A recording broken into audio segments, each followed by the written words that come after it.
Praise God. Pwede ba tayong maupo, manahimik pa sandali?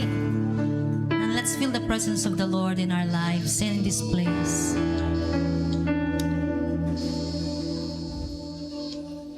Hallelujah.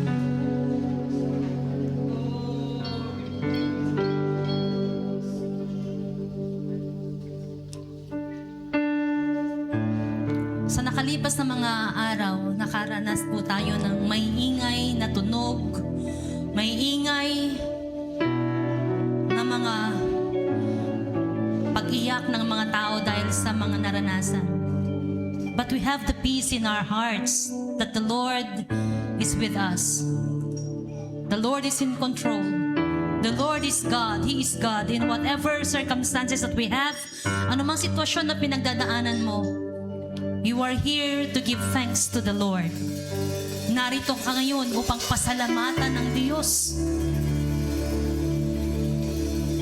With a simple gesture ng katahimikan at pag-aalala sa kabutihan ng Diyos sa oras na to. Why don't you say, Lord, thank you, God? Ibigay mo yung the best na pasasalamat galing sa puso. Iningatan ng Diyos ang buong sambahayan mo. Marami kang dapat ipagpasalamat sa araw na to. This is the day that you have to thank the Lord. So with all your heart, say, thank you, Lord. Napakabuti mo. Iningatan mo kami, Panginoon. Salamat may oportunidad pa kami, Panginoon, na makapuntang church, makaawit, Panginoon. Lord, wala kaming sakit, Panginoon. Nandito kami. Buo ang aming sambahayan, ang aming pamilya. Iningatan mo kami, Lord God. Salamat po, Diyos. Napakabuti mo, Panginoon. Napakabuti mo sa aming buhay. And even in this church, O God, salamat po dahil may bahay-sambahan pa po kami na hindi mo sinira despite the fact, Panginoon, na maraming kakulangan, maraming mga bagay pa, O Diyos. Hallelujah. Na kailangang ayusin sa church na ito. Lord, patuloy yung pinoprotektahan ng lugar na to para sa iyong kaluwalhatian, Ama. Salamat po, Diyos, sa kabutihan mo. Salamat sa pag-ibig mo. Salamat sa grasya at awa mo, Panginoon. We give you praise. We give you glory. Hallelujah. Lord, bless your word. Bless thy servant, O God. As I preach your word, as I share your word, so Lord God, override my preparation, Lord God. Lahat ng mga bagay na naisin mong sabihin ko, Panginoon, anoint me and empower me, Lord God. Hallelujah, that you will change and transform every minds, every hearts, O God, na hindi magtitiwala sa anumang meron kami, O Diyos. Bagkus, O Diyos, kami po, hallelujah, ay titingin sa iyong kapangyarihan sa aming buhay. Titingin, O Diyos, magtitiwala sa aming Diyos na buhay. We give you praise. Bless the word, O God, in Jesus' name. Amen and amen. Palakpakan po natin ang Diyos. Praise the Lord. Praise the Lord. Hallelujah. Sabihin mo nga sa katabi mo, maligata, tawad siya ka, mabilay ka, mamamba. Agkaing batik na nuwan. Hallelujah. Praise the Lord. Alam niyo, for how many weeks na sinabihan ako ni Pastora May na ako ang in charge for the sharing of the Word of God. Ilang araw na ako na nagpipray, Lord, ano bang nais mo? Ano bang nais mong ipahatid sa iyong mga anak? And you know what? Nang dumating yung bagyong Uwan na grabe, matatakot ka sa laki niya. Parang kinukumpara nga kay Yolanda. Pero alam niyo, God is so good. Maraming mga Pilipino ang nananalangin, abangon sa Pilipino, yamandasal. Amen?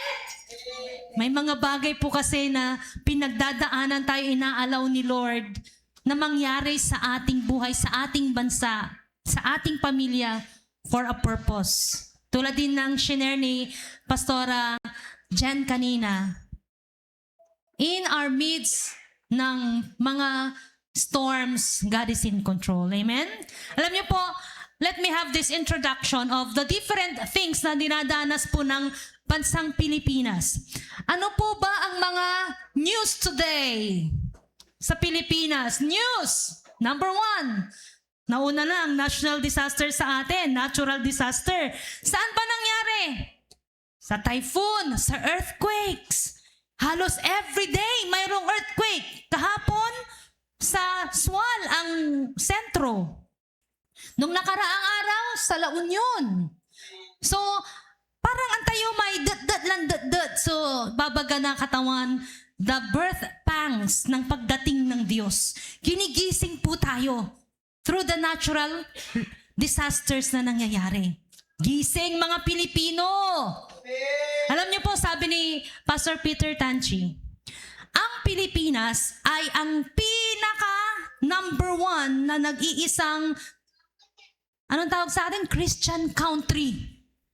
Pero alam niyo po, with that Christian country na tinatawag sa atin, hindi naman po nakikita daw sa ating pamumuhay na tayo nga ay Kristiyano. Kaya minsan, itong natural disaster, panggising sa mga Pilipino. Amen. Nagpray po ba kayo? Pinagpray niyo ba ang Pilipinas? Ayan. So, nanggigising po ang Diyos sa atin. Pangalawa ay economic challenges. Ano pang nangyayari sa ating ekonomiya? We have weak peso ngayon. Magkano na yon? 59? 59 point something ang dollar to peso? Peso to dollar? Declining of foreign investment. So kakaunti na daw ang nag-invest, pumupunta sila sa China. Bakit? Madami daw disaster dito, nalulugi ang mga kumpanya. Because they know corruption. Pangatlo is corruption. Ano pa nangyayari sa atin? Balitado, mas maganda na daw ngayon ang maging kontraktor. Gusto niyo bang maging kontraktor na ngayon? Oh, laking kita daw. Pero ayaw ni brother-in-law ko na Angelo na pumasok sa gobyerno. Mahirap sumingil. Ikaw ang magiging talagdanan, konda. Kung kontraktor ka, walang sisisihin. Kaya most of the time, ang ginagamit ay mga kontraktor tulad ng nangyayari ngayon. Sila ang pangnapal sa corruption. Hunger and poverty. We have 20% experience involuntary hunger noong September 2025. Tapos, 50% of Filipino people consider themselves poor. Sino po ba dito? Sige nga, itaas nga po ang kamay. Doon sa 50%, sabi niya, sa mga Pilipino, nagsasabing, mairap subilayda. Itaas nga po dito, nagsasabing mairap subilay ito. Okay, ang kapi bang itagoy? Hallelujah! Hindi tayo kabilang sa 50%. Amen! Minsan, mayaman tayo. Yayaman din tayo.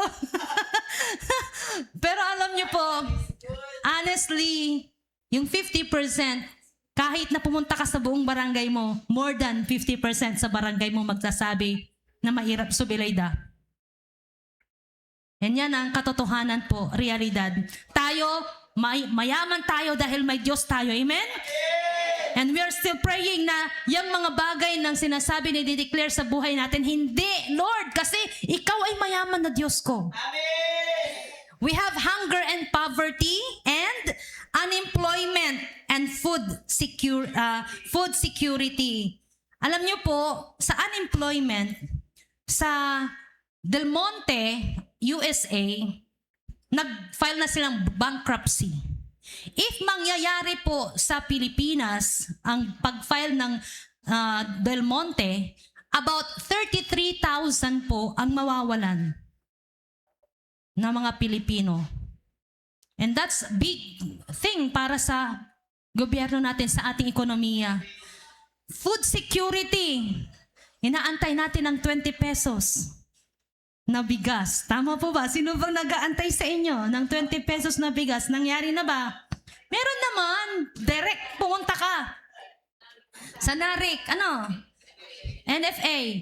Or pumunta ka, direkta, na pumunta ka doon sa mga farmers. Doon ka kumuha. 17 pesos ang ilik. ipakiskis mo. Yon. So, possible. Kaya lang, pag nulapagla, yan, inaantay ng mga Pilipino na dumating na sa kanilang mga kamayan. Yung food security na yan. Human rights, wherein extrajudicial killing hanggang ngayon ay nililitis si dating Pangulong Rodrigo Duterte. At ang daming issues na nangyayari na nahalungkat na dahil dyan sa human rights. Even his rights as Filipino citizen, si Pangulong Duterte ay nagkakaroon din ng issue about human rights niya bilang presidente at bilang Pilipino. Yung ating mga infrastructures, ayan, yung ating infrastructure. Alam niyo po, sa aming barangay ng Sabangan, minsan, noong unang sinabi ko na nag-post ako sa social media, sa Facebook, na talagang naiiyak ako dahil na-uproot ang mga halaman namin, mga malalaking puno. So, grabe sakit niya pag-uko, pero sabi ko, Lord, alam ko may purpose ka kung bakit nangyayari ito. So, ang nakuha doon, 5 meters ang nakuha, na-uproot lahat ng kwan. Ngayon, alam niyo po ba, 10 meters ang kinuha. At lahat ng puno sa tabing dagat nawala, na-wash out talaga. About 29 families ang nawalan ng bahay. Iniwan po nila ang bahay nila dahil pumunta sa evacuation. Iniwan ang mga gamit. Wash out lahat. Kung nakapunta na kayo sa bahay namin doon sa rest house, ang natira lang ay yung kwarto. At may uprooted mo, may pinaka-main niya kinto may kwarto, at tagtagay ang gadjay so kukut to. So possible hindi na magagamit din yung rest house dahil mag-i-erode din yun. Ang pasasalamat po namin sa Panginoon, may mga halaman na natumba at yun ang dahilan para hindi dumiretso yung mga alon doon sa likod ng bahay namin. Pero alam nyo, fence ni Season at saka fence ng kwan namin, auntie ko, kapitbahay namin. Doon sa kanila, lahat ng fence sa harap ng dagat nawala. Natumba. 2 span, about 5 meters, natumba din. Kay Season, na 5 na span ang nawala. About 8 span na po. Magmula doon sa unang nabagyo hanggang ngayon, 8 span na po ang naalis. So kung bawat span ay 3 meters, i-compute nyo na po 8 times 3. Yun po ang metro na nakuha na po ng dagat sa amin. At ang alon ngayon, dumarating na every time na high tide, nung sisipokla ang gaod kalsada. Open na po ang kalsada doon sa bandang after ng school. Open na yan. Wala na pong barrier. May ibabagatan, anong tawag sa doon? Hindi, yung before ng dagat, yung palatong. Before dati yung palatong, mataas, mapapagod ka, sabi ng auntie ko. Pag tatakbo ka, mapapagod ka. Pero ngayon, wala na po. Adapusla. Nagpantay na po ang dagat at saka kalsada. Tapos sa school, naalis po ang fence. And lahat ng buhangin, Timabon, di manood school, hanggang sa harap, hanggang dito ang tabunto, natabunan. So, kailangan nilang kuton. Oh, marami din nasira ng mga bubong, pero mas grabe po ang storm surge na sa amin. But we praise the Lord. Bakit po? Dahil napansin kami ng gobyerno. Napansin ang Sabangan at Bunlag at Sweet, Pugaro. Nagpapasalamat po yung ibang mga tao dahil doon sa Pugaro, naumpisahan na po ang seawall at saka yung, anong tawag doon? Kalsada nila. At yun ang nagprotekta sa kanila para hindi masyadong dumating yung yung dagat sa kanila. Pero doon sa bandang sweet, alarum, lampas tao. So yung mga bagay na nangyayari, minsan magko-question tayo, Lord, are you still in control? Lord, may maganda ka pa bang plano sa bagay naman nangyayari sa gobyerno namin? Minsan nadi-disappoint po tayo. Tama po ba? Minsan kine-question mo na rin, Lord, sabi mo may plano ka sa amin, pero bakit nangyayari ito? Our topic today is the sovereignty of God. When we say sovereignty of God, makikita natin yung kapangyarihan ng Diyos. In whatever circumstances that we have, we will see how God operates in our lives and in everything na nakikita po natin. Sabi niya sa 1 Timothy 6:15, which He will display at the proper time. He who is the blessed and the only sovereign, the King of kings and the Lord of lords. God is sovereign. Pag sinabi po natin na God is sovereign, it is the natural consequence of His omniscience, omnipotent, and omnipresence. Pag sinabi po natin na omniscience, it is defined as the state of having total knowledge and the quality of knowing everything. Huwag mong isipin na hindi ka nakikita, hindi ka naiisip ng Diyos. Hindi alam ng Diyos ang nangyari sa buhay mo, sa pamilya mo. God is omniscience. Alam niya. Kahit nga yung motive mo sa pagpunta sa church, yung nasa isip mo ngayon, alam niya. Dahil siya ay omniscience. For God to be sovereign over His creation of all things, whether visible or invisible, He has to be all-knowing.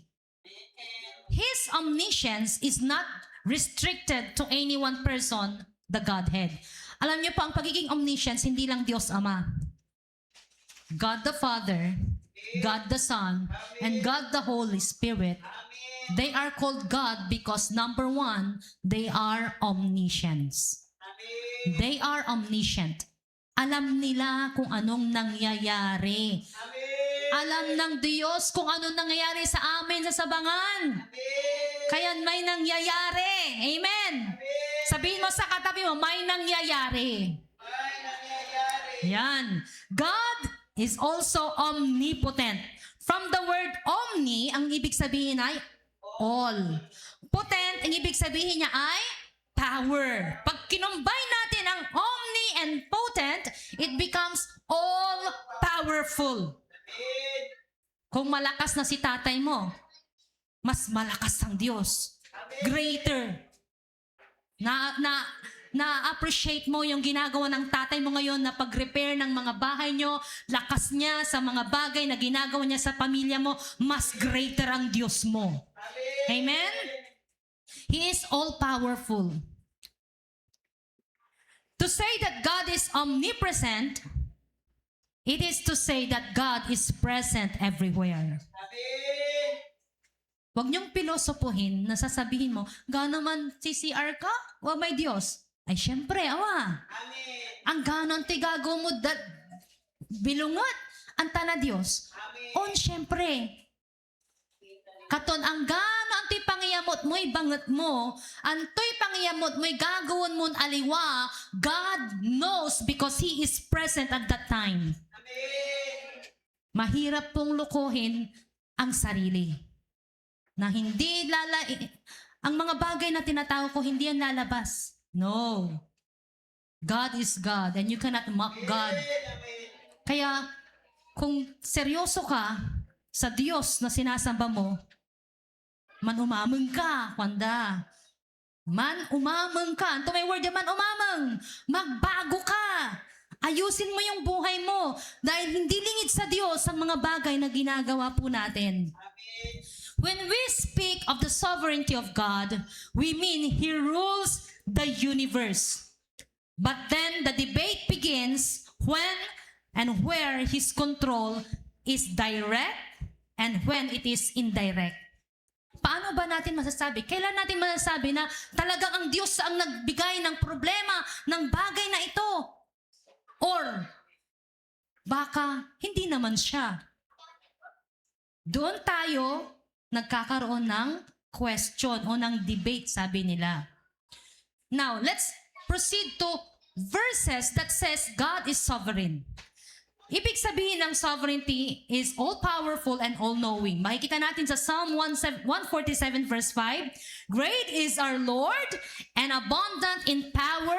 His understanding is beyond measure. So makikita natin na sinasabi niya sa Psalm na abundant in power, makapangyarihan, balbalag sa nagawaan to. His understanding is beyond measure. Kaya nga kahit na anong pagpaplano mo, panagbagay, pantalos mo, na ang gayalaw na katawan niya, talusan mutan, agmutan na talusan. Kung hindi pa inaalaw ni Lord, kahit anong research mo dyan, hindi mangyayari, hindi mo maintindihan. Even the Word of God. Kung hindi iaalaw ng Diyos na maintindihan mo, hindi mo maintindihan. That's the sovereignty of God. Outside of time. God is outside of time. Ano ibig sabihin po nito? God said to Moses, I am who I am. And He said, say this to the people of Israel. I am has sent me to you. Kung makikita po natin the word I am, it is in the present form. Sinabi na ng Diyos yan noon sa Exodus. Pero hanggang sa New Testament, sinabi pa rin niya na I am. And still, God is saying to you, I am. Ibig sabihin, beyond the time, hindi mo makocontain ng Diyos. Noon, ngayon at hanggang sa susunod pang mga henerasyon, I will be with you. Kanto, di ba? Psalm 90 verse 2, sabi niya, before the mountains were brought forth, or even you had formed the earth and the world, from everlasting to everlasting, you are God. Kaya, ang kaaburidod sa ate anak mo, nung takang ka. Paano tularay anak ko? Di pa maloy, bilay da. Di ba umasok, kintayin atatang, ay man-aral ka anak ko, tagkwanta nung di pa maloy, bilay mo. Nung takang nabala nga. Ang tuloy gawon mo. Pero alam niyo, yung pinaka-the best po na ibigay niyo sa anak niyo na comfort at sa sarili niyo, yung meron siyang Diyos sa buhay niya. Dahil ang Diyos na pinagsisilbihan mo ngayon ay Diyos noon, ngayon at magpakailanman. At yan ang dapat ipamana sa inyong mga anak, sa ating mga anak. Our comfort will be on the Lord Jesus Christ. Yung faith ninyo, ipakita nyo. Yung buhay nyo, ipakita nyo sa inyong mga anak. Dahil yan ang pamana na kahit namatay ka na at tumanda na ang iyong mga anak, yan ang magbibigay sa inyo ng security na ang gapoy nagawan aliwa or hawak ng Diyos din ang buhay niya. Because God is from everlasting to everlasting. Number 3 is God is responsible for the creation of everything. In the beginning, God created the heavens and the earth. Sabi niya sa Genesis 1:1. And even in John 1:1, sabi niya, in the beginning was the Word, and the Word was with God, and the Word was God. And sino ito? Sino itong sinasabi niya na in the beginning nandun siya? It is the Lord Jesus Christ. Kaya nga hindi lang po tayo naniniwala sa isang Diyos. Ang Diyos natin ay isa, pero tatlo sila in person. Amen. Bakit? Kasi even the Word of God says, Jesus is there in the beginning. Amen. Kaya yung sinasamba natin na Diyos, sinideclare, inaawitan natin, minsan sumisigaw pa tayo, Jesus! As if we are calling out the Lord. Guguyuran tayo 5 na katawan, sali na katawan. It's because we believe that Jesus is there even in the beginning of creation. Amen. Imagine mo, that is the sovereign God. Yan ang kapangyarihan ng Diyos mo. Kaya pag bumagyo, sasabihin mo sa bagyo, mas malaki ang Diyos ko kaysa sa'yo. Amen?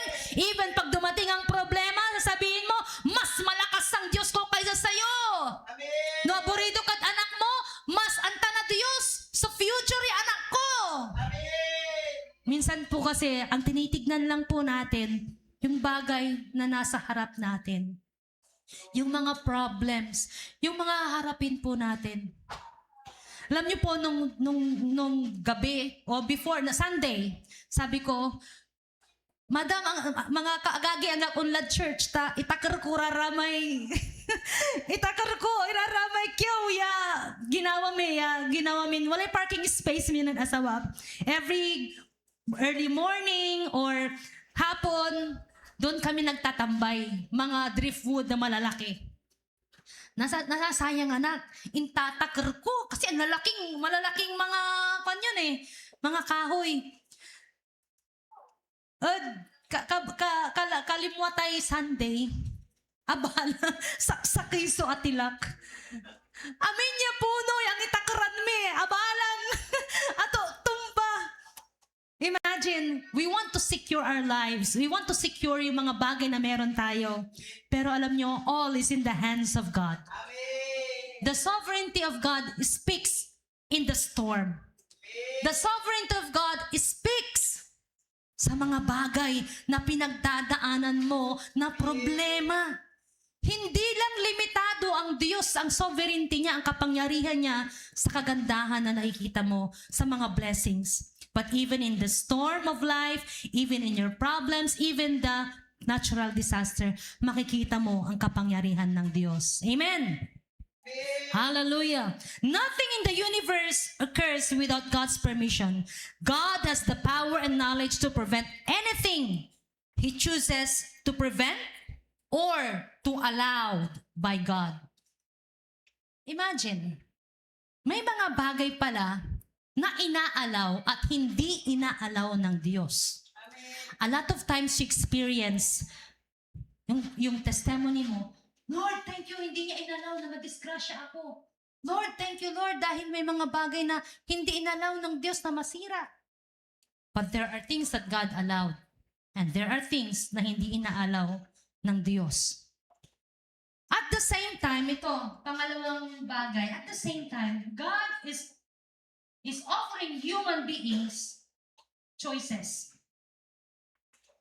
Kung ang Diyos ay sovereign, may kapangyarihan siya to allow and not to allow. Pero alam niyo po ba na hindi tayo robot na pwede niya lang na diyan ka ay, ibang ka ay. Ay, nagawag si ka. Pero alam niyo po, God offered us choices. Amen. He is also holding personal responsibility of our sins. And He is also unhappy with some of our actions na ginagawa. Now, God offering human choices. Ano pang ibig sabihin po nito? Paano nangyayari ito? Alam niyo po ba? In Deuteronomy 30:15-19, sabi niya, See, I have set before you today life and good, death and evil. If you obey the commandments of the Lord your God, that I command you today, by loving the Lord your God, by walking in His ways, and by keeping His commandments and His statutes and His rules, then you will live and multiply.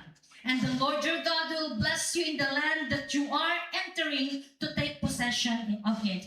But if your heart turns away and you will not hear, but are drawn away to worship other gods and serve them, I declare to you today that you shall surely perish. You shall not live long in the land that you are going over the Jordan to enter and possessed.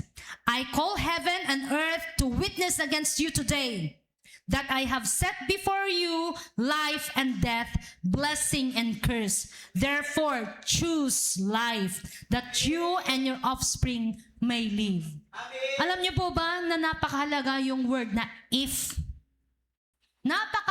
Maliit na salita, if. Pero sabi niya, etong kondisyon na ito, magbibigay sa'yo ng buhay at kasaganahan. Ang choices na ito na sinasabi ng Diyos sa atin, it's either, number 1, obey God's commandment. Pangalawa, love the Lord your God. Pangatlo, walk in His ways. Pang-apat, keep His commands and statutes. Ano ang resulta? Blessing, possessions, long life. Pero alam niyo po ang pinakahirap na gawin? Yung keep His command. Why? Yung command, binigay na. Binigay na ang command. Ano ang mga ito? Lahat ng mga sinabi natin. Pero sa atin na nag-aantay ng pagdating ng Diyos kanina, pinofess natin kung ano ang paniniwala natin. That Jesus will come again. That we believe in the Son, the Holy Spirit, and Jesus. And that Jesus will come again. Ang pag-aantay ang pinakamahirap. Sino po dito ang nagantay na sa girlfriend? Sino nagantay sa boyfriend o sa mga friend? Okay, nagkaroon na ng madrilo ba? Yari, unatras ka lang. Gala mo tuloy yan, makapasyudot. Diba? Dami nating complaints. And that is pinakamahirap na part natin sa pag-aantay natin ng pagdating ng Diyos sa buhay natin. Even in our life, even sa panahon na kunin na tayo ni Lord, yung span ng pag-aantay natin, yun po ang napakahirap. To keep the commands and statutes. Ano ba bang ibig sabihin ng statutes? Ito yung laws and order. Minsan, sabi ng salita ng Diyos sa atin, do not equally yoke to unbeliever. Hindi Lord kasi gwapo. Hindi Lord kasi ninang niyo pa. Match kaming dua. Laws and rules. May mga bagay na hindi inaalaw ng Diyos na gawin po natin. But, pinipilit natin. Keeping the commandments and the laws of God in our family. Bawal ang cellphone. Ugaw ka ni. Paano pag ginawa ng anak? Tay, sige na. Inangubang-ubang ko pa. Sige na, tay. Sige na, Sirin. Di ba? Anong nangyayari? Keeping the command in our government. Ito po ang standard ng ating paggawa ng DK. Sige lang. Amigo. Sige lang, friend. Kumare, kumpare. Yan po ang nangyayari po sa atin, katotohanan, realidad. And keeping the commandments and stature of God ay napakahirap. God has set us the commands, the laws to obey. Pero keeping the command ay habang buhay po natin na tatayuan. Even in your family, habang buhay mo yan na ipaglalaban sa buhay mo. In your work, in your family, in whatever you do, tatayuan mo ang salita ng Diyos. Sabi nga nung hindi ko na maalala kung ng pangalan, nung matanda na nakwan, na malaking kwan ngayon sa Christian word. Sabi niya, I am 80 something. And napapagod na ako. Sabi ng kwan sa kanya at nagtanong, bakit po kayo napapagod? Samantalang matagal na kayo sa ministry. Alam niyo, sabi niya, kasi for my 80 years ng buhay ko, it's an everyday battle of standing to the Word of God. Everyday yan. Nag-i-struggle po tayo to stand, to obey, to keep the laws of God. And tandaan nyo po, yung choices na yan na ginagawa mo sa buhay mo, mayroon pong consequences. That is the time that there is direct and indirect na kapangyarihan ng Diyos sa buhay mo. It's because of your choice. Dahil hindi ka robot na ginawa ng Diyos. Kaya nga kailangan natin ilaban. Sabi mo nga sa kata mo, laban! Yan. Pati sa mga pangako ng Diyos sa buhay natin, ilaban po natin yan. God is holding us personally responsible for our sin. Sabi niya, Exodus 20 verse 5, "You shall not bow down to them or serve them, for I, the Lord your God, am a jealous God, visiting the iniquity of the fathers on the children to the third and fourth generation to those who hate me." Imagine mo, yung decision mo ngayon, tatay, aapektuhan yung apo mo sa anak mo. At kung ano man yung blessing na ginawa mo, pag obey mo sa Diyos, apektado din ang susunod na henerasyon mo. So we praise the Lord sa mga bagay na desisyon na tinanggap ng lolo ko, ang gospel, ang pag-obey niya sa salita ng Diyos. Marami sa inyo, benepisyo na sa inyo. Nanay Tinay, Nanay Talin, sa inyo na part, sa inyo dyan, kay Nanay Lourdes. Alam niyo po, benepisyo po or curse ang dadaloy sa buhay natin. Kaya ngayon, may mga anak kayo. Mga apo. It's your choice, it's your decision to obey, to keep God's command. Laban po yan every day of our lives.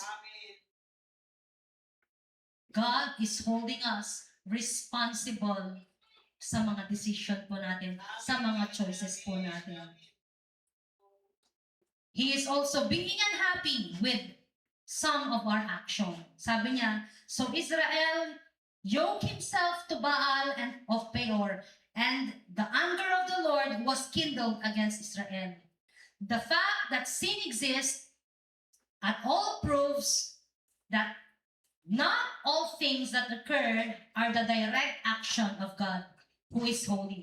The reality of human violation or the human accountability sets the maximum boundary for God's sovereign control over the universe, which it says that there is a point at which God chooses to allow things that He does not directly cause. O yung corruption. We allow it. Sabi mo nga, you allow the corruption. Sabi mo sa katabi mo, baka bumoto ka ng corrupt na opisyal. It's our choice. We allow it because we vote for them. Natural disaster. Alam niyo po, yung doon sa school, magko-complain nila, hindi buhangin ang timabunod sa kanila. Basura. Bakit? Kami po sa school for how many years? 6 years na ata ako na lumipat ng Dupo from Sabangan. Problema namin yun, yung basurang yun. Komidiwad abayadayat. Alam niya ang complaint ng kapitbahay? Yung basurang nahukay pumunta sa kanila.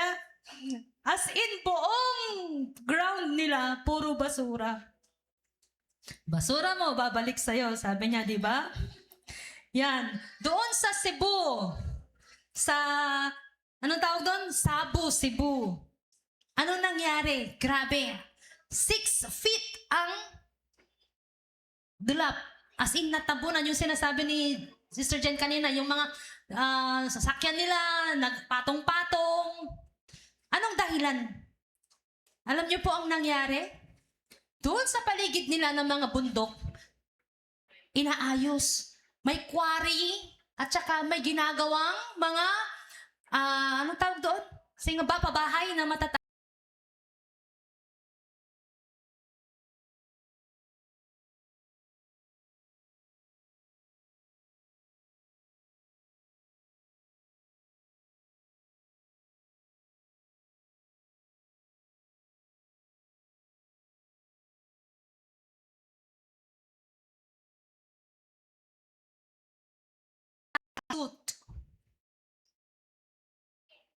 Sila ngayon ang in charge sa crime na yan. Di allowed dahil, kumpare, komadre, ilang porsyento tayo dyan? Inaaprubahan nila ang mga bagay na hindi nakabase sa standard ng ating gobyerno. Alam niyo po ba na ang Singapore, mayroon silang sariling standard. Kapag gumawa ka ng building o ng something na nais mo, kahit itaas mo ang floor ng sayong building, hindi ka pwedeng aprubahan hanggat hindi ka nakaset sa standard ng gobyerno ng Singapore. Hindi sila pwede, ang karanayarin ng kukot, poso, di man abaya bungda, o ng deep well nila. Kukuha lang sila doon sa standard sa dagat. Dahil alam nila, once na nang kukot kay poso, magkakaroon ng hollow doon sa part na yon at magsasag. So that's the standard. Hopefully tayo din magising din ng gobyerno natin. Na magkaroon ng magset ng standard, kung anong standard, yun talaga. Minsan kasi kailangan natin na naliing yung mga bagay na nangyayari sa ating gobyerno.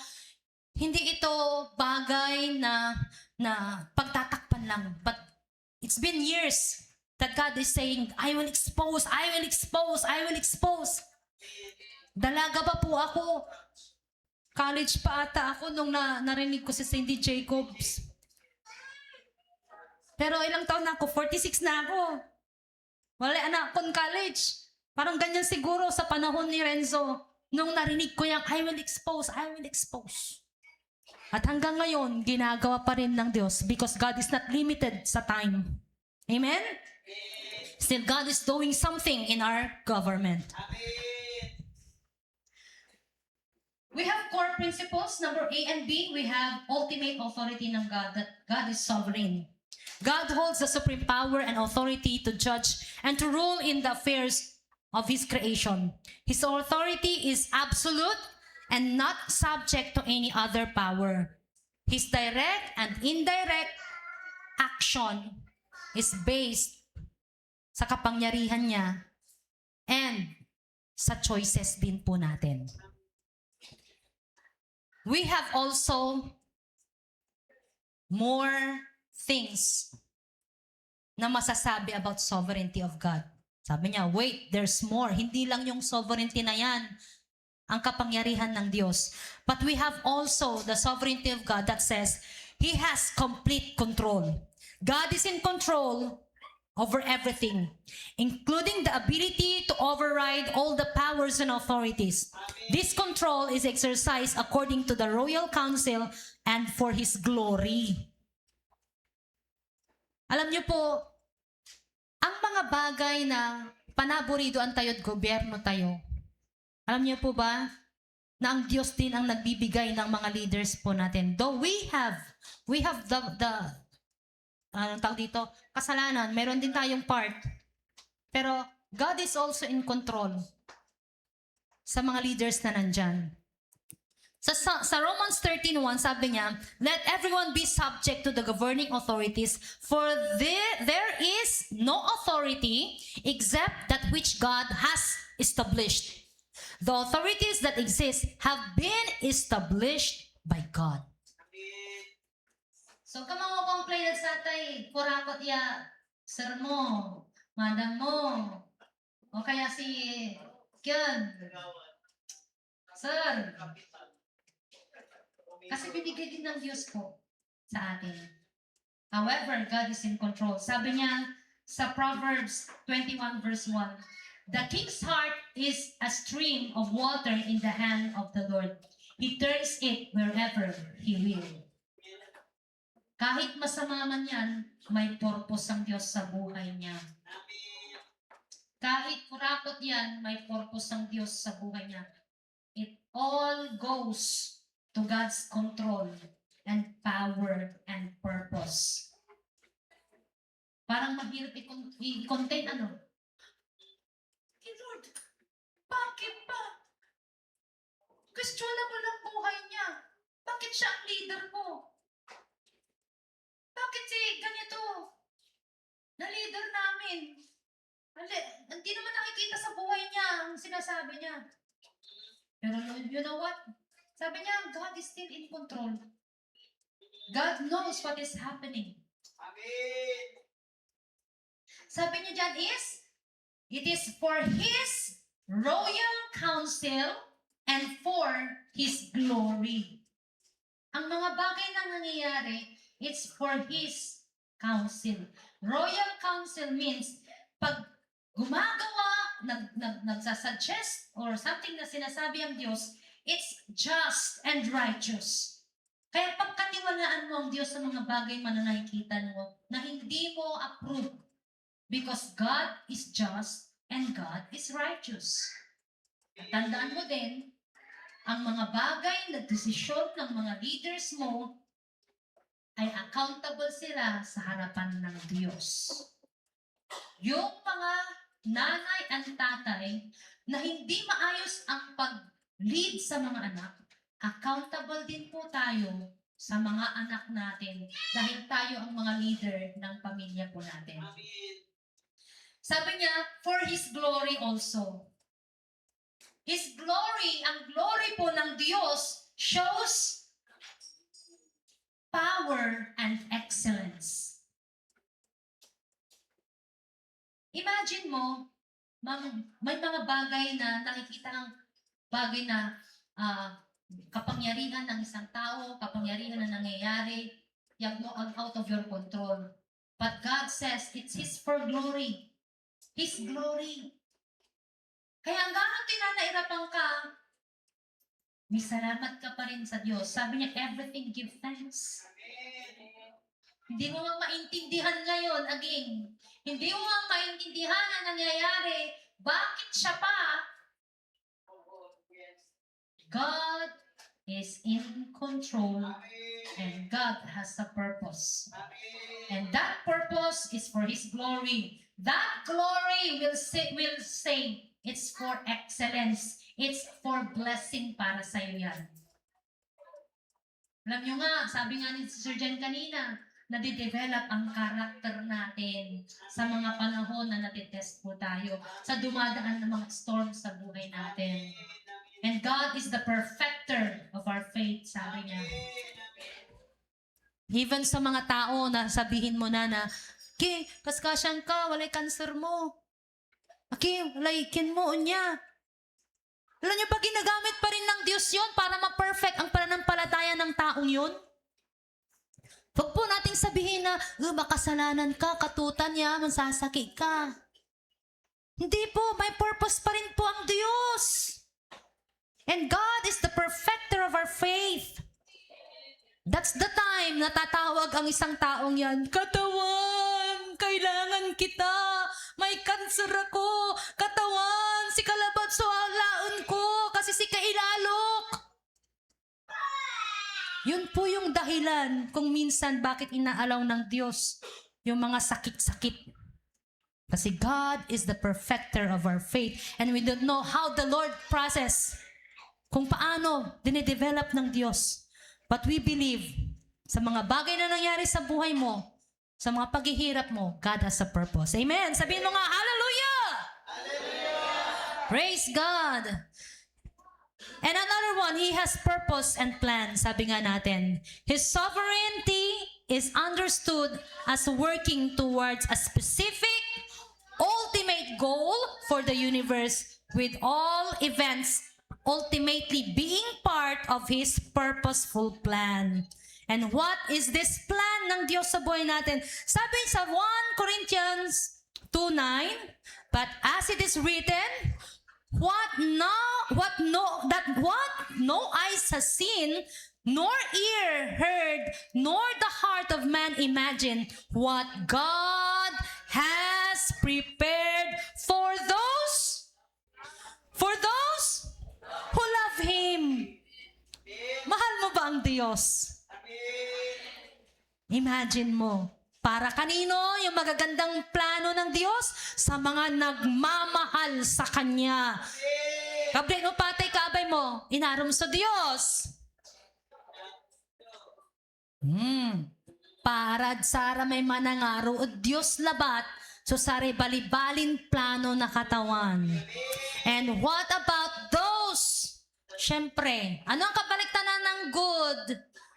Bad. Blessing, kabaliktaran, curse or sumpa, mga bagay. Kaya ibangat yun saray anak yo, ibangat tayo, sarili tayo mismo to love the Lord. Because there is God's plan in whatever circumstance dinadaanan mo. If you love the Lord, God has a plan for you. A plan. Sabi niya, ano yan? Many are the plans of man, but it's His purpose. That will prevail and stand. Sabi niya, every good and perfect will of God comes from the Lord. Sabi niya, mga magagandang bagay lang ang nanggagaling sa Diyos. Makikita natin yan sa James 1:17. Every good and perfect gift is from God. Kaya kung may mga bagay na negatibo na alam mong makakasira sa buhay mo, hindi yan maglilid sa glory ng Diyos. That's not the plan of the Lord in your life. Tandaan po natin, every good and perfect gift is from God. Kung masisira ang buhay mo sa desisyon mo, kung masisira ang pamilya mo sa mga bagay na ginagawa mo ngayon, hindi yan yung plano ng Diyos sa buhay mo. Repent. Bumalik ka sa Panginoon. Konsultahin mo ang Diyos. Ine-enjoy mo ngayon ang mga bagay? Akala mo, masaya ko dito sa darling kong ito. Di bali may asawa natalusan to up.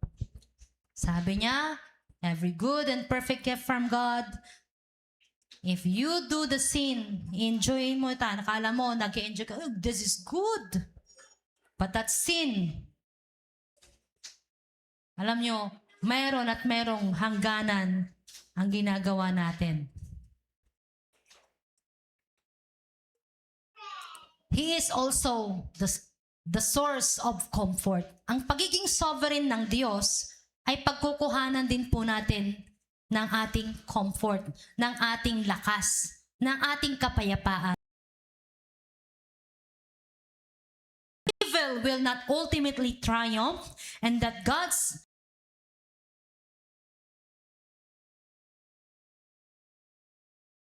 mag-e-enjoy sila dahil maganda ang buhay nila dahil sa pangungurakot. Pero may katapusan ang lahat ng yan. Maniirap ka mat, Nathan, pero mansasakripisyo ka, hindi yan tutuloy-tuloy. Mayroon at mayroong panahon ng Diyos na i-bless ka. Mayroon at mayroon ng panahon na mag-harvest ka. Amen? Sabi niya, syempre, sa Jeremiah 29:11, lagi nating binabanggit. Sabay-sabay nga tayo.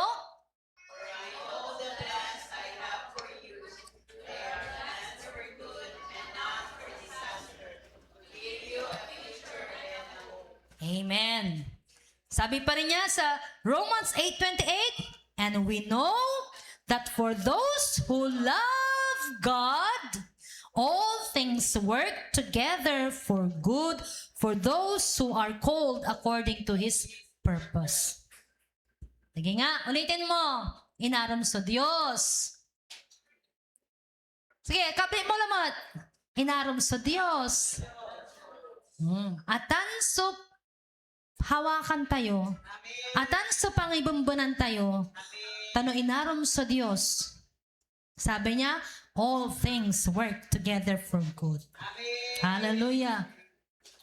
Now, in all these things that is happening around you, to whom you will cling on? Kanino ka kakapit? Where will you get your strength to move forward? What do you have to survive all of these things? Sabi niya sa Matthew 28:18, we cling unto Jesus. For God has given Him all authority in heaven and on earth. Imagine mo yung tinatawag mong Jesus! Nasa kanya na ang kapangyarihan sa langit at sa lupa. And God, sabi niya, He is interceding. Jesus is interceding for you in heaven. Ang mga bagay na takot mo ngayon, bigay mo sa Diyos. Amen? It has always been God's good plan to bring everything together under the authority of Christ. Everything in heaven and earth.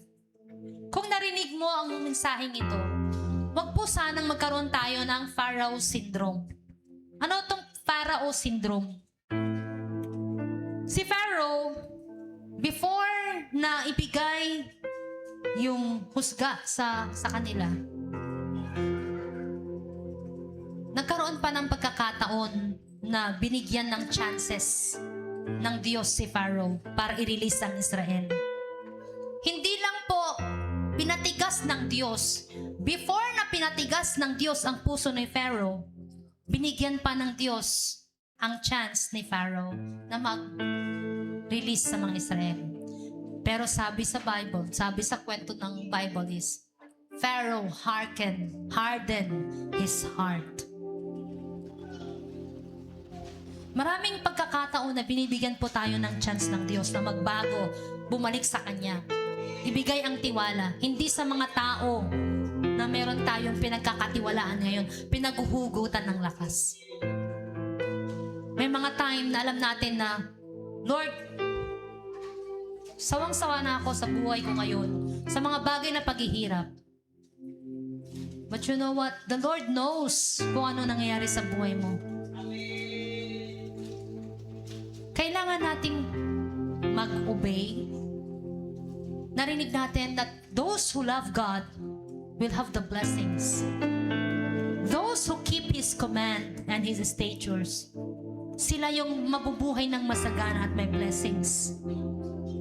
So it's your choice ngayon. Ano bang pipiliin mo? Will you choose the offering of God in your life? To obey Him, to love Him, or do what you wish in your life?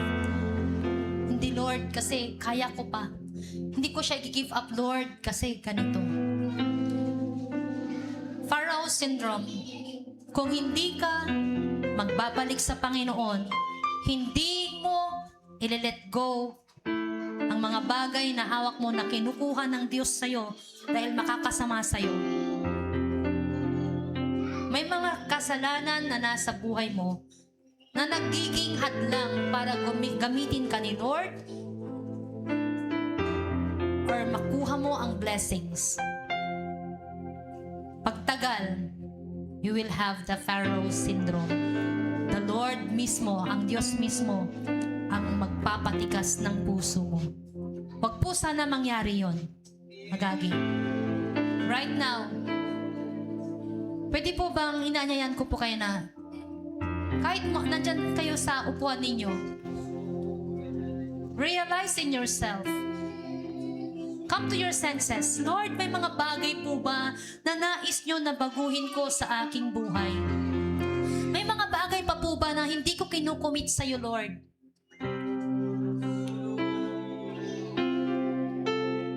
Lord, may nais ka bang sabihin sa akin through this message, O God? Panginoon, mangusap po kayo sa akin. Baguhin niyo po ang aking buhay, mga desisyon. Patuloy kong kinukumit ang aking mga plano. Tinatalaga ang aking pagtitiwala. Dahil naniniwala po ako na kayo ay makapangyarihan sa lahat. Walang natatago sa inyo. Kayo ang may alam kung ano ang bukas. Kaya Lord God, binibigay ko po sa iyo ang aking tiwala. Make it your prayer right now. Huwag mong hayaan na yung nanay mo ang manalangin sa iyo. As young as you are, manalangin ka na. Bata ka pa lang, manalangin ka na. Dahil in your prayer, God works. Shall we all stand? Tayo po tayong lahat. Hallelujah, hallelujah.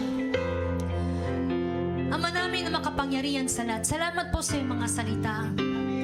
At patuloy, Panginoon, na tinatalaga po namin ang aming buhay sa Diyos ng mga Diyos, Hari ng mga Hari. For we know, God, in your hands, all the blessings, all the comforts, all the good and perfect gifts comes from you.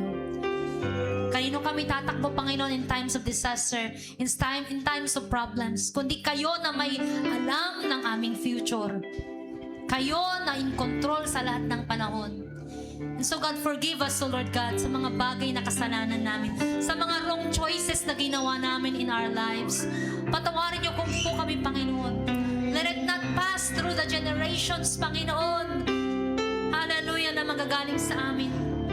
O Diyos, pagkus ngayon pa lamang, Panginoon, we repent, O Lord God. Baguhin mo ang aming buhay. Kung may mga bagay pa, Panginoon, sa mga kapatid na ito, Lord God, na nahihirapan na magdesisyon to obey you, to keep your commands, Lord God, empower them with the Holy Spirit, O God. Hallelujah. Hindi sa saganang lakas po namin kami mananatili o hahawak, Panginoon, kundi sa kapangyarihan ng aming Diyos, sa kapangyarihan ng Espiritu Santo sa aming buhay. Lord, transform our lives. Sa mga punong-puno ng problems, Lord God, Ikaw ang kasagutan, Ikaw ang may alam. Lead the way, O God, in every decision na gagawin ng mga kapatid, Panginoon. Lord, lead the way, O God. Kayo po ang aming provider. Kayo po, O Diyos, ang aming healer. Kayo po, Panginoon, O Diyos, hallelujah, ang aming kalakasan. Ang lahat-lahat na meron sa amin, Panginoon, galing sa iyo. Kayo pa kami tatakbo, kundi sa iyo, O Diyos. We cling on to Jesus, the God who created everything na meron po kami. Ang kapangyarihan na meron sa Jesucristo sa aming buhay, ang pagsama ng Espiritu Santo, hallelujah, ang trabaho ng Diyos sa aming buhay. Lord, we thank you, God, for this opportunity na patuloy makilala ka pa po namin through your words. Salamat sa comfort, Panginoon, ng makapangyarihang Diyos po namin ay ang siyang Diyos na meron sa aming buhay, sa aming pamilya, hallelujah, sa aming trabaho, sa church na ito, Panginoon. We give you glory and praise. Hallelujah. We acknowledge you in this church and in our lives, that you are the Lord of our lives. You are the King of Kings and the Lord of Lords. Even sa church na ito, sa pamilya po namin. We give you glory, Father, in Jesus' name. Amen and amen.